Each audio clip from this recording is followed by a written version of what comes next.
Good evening and thanks for joining us for the Delta News Weekend. I'm Jasmine Steverson. March will soon come to a close, and with it, Women's History Month. To celebrate the accomplishments of women, a group in Leflore County organized a Women's Her Story walk to honor and celebrate those who advocate for women's equal rights. Welcome back. The NFL draft is less than a month away, and as Stephen Robinson highlighted just a few nights ago, that means it's time for some prospects to try and wow NFL scouts and possibly raise their draft stock. Welcome back. Topping your local sports, Mississippi Valley State football. The Delta Devils still craving for their first win of the season, taking to their home field today to face SWAC rival Prairie View A&M. The 9th annual St. Jude Spirit of the Dream Gala was recently held at the Guest House at Graceland to celebrate the achievements of African Americans who have made significant contributions to Memphis and beyond while embodying the mission of St. Jude's Children's Research Hospital.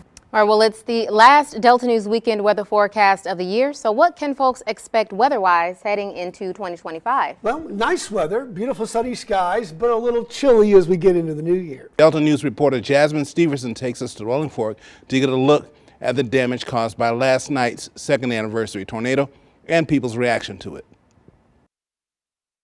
Today, March 24, 2025, marks the second anniversary of a day that thousands and possibly even millions will never forget. The day a deadly EF4 tornado struck the communities of Silver City and Rolling Fork, Mississippi, leaving a trail of destruction in its wake. And on the eve of that anniversary, on the northwest side of Rolling Fork, an EF1 tornado hit, causing damage to the home of Sharkey County Emergency Management Director Frank Eason and his wife. I was on the phone with my sister and I just said, I'm gonna die. And I just started saying, Jesus, Jesus, Jesus, you know. Easton's wife, Francesca, recalled the moment the tornado made landfall. It was raining so hard and the wind was blowing. And all of a sudden it just stopped and just ceased. It was real quiet. And then I heard a lot of noise like train. And things started hitting the house and the house was cracking. Things was falling in the house. So I came home to see the storm itself coming towards my house. I saw the twister. I get almost here, the transformer blows in front of me, one blows behind me. The only thing on my mind is my wife is in that house. Easton was attending an event honoring the lives lost in the March 2023 tornado, also monitoring weather alerts. Yeah, it was a weak tornado. What we rated an EF1. Bill Parker, meteorologist in charge with the National Weather Service, says this disaster in 2023 has triggered more action in rural communities. The tornado actually hit some trees to the southwest of his house, and then it came up near his house. It caused damage. It hit a carport, and it had an uplift of his roof. That was the damage. And then there were some windows that were broken out as well. Parker tells the Delta News Rolling Fork is in the process of applying for the establishment of a community storm shelter, something Easton supports, especially after 2 tornadoes within 2 years. But when you see a twister on the ground coming towards your house, you go in another word, you get in another mode. In Rolling Fork, Jasmine Steverson, the Delta News. Some Greenville residents are growing more frustrated with gun violence in the community. Delta News reporter Jasmine Steverson shows us what has more recently lent to the mounting frustration. 86-year-old Greenville resident Era Smith is still reeling from a recent shooting incident she says sent bullets flying in her neighborhood. I'm at my door and I heard the man in the SUV say, "Oh, you got your gun out, so what you going to do with your gun?" She says it happened last Thursday evening after she returned home from the grocery store. That's when she saw 2 men seemingly in a heated verbal exchange over a woman who appeared badly injured. It quickly turned violent. When I opened the door, it said, the little gun said, "Pow, pow." And the big gun said, "Pow, pow, pow, pow, pow, pow, pow." It just kept on shooting. Smith says the man driving the SUV actually stated he would call the police before shots started firing. I hit the floor. And so after I hit the floor, I guess the police had a racket. I could see the light flashing in them, but I couldn't get up because I have 2 bad knees. Terrified of the gunfire that had ensued outside of her door, Smith says she slid to the door and saw 2 policemen who helped her to get up and retreat to her bathroom. Excuse me! Excuse me! So by the time I thought it was safe enough to go out, I went out there and they had shot my car too. Smith tells the Delta News her car and a neighbor's who has since had her car windows replaced were shot into.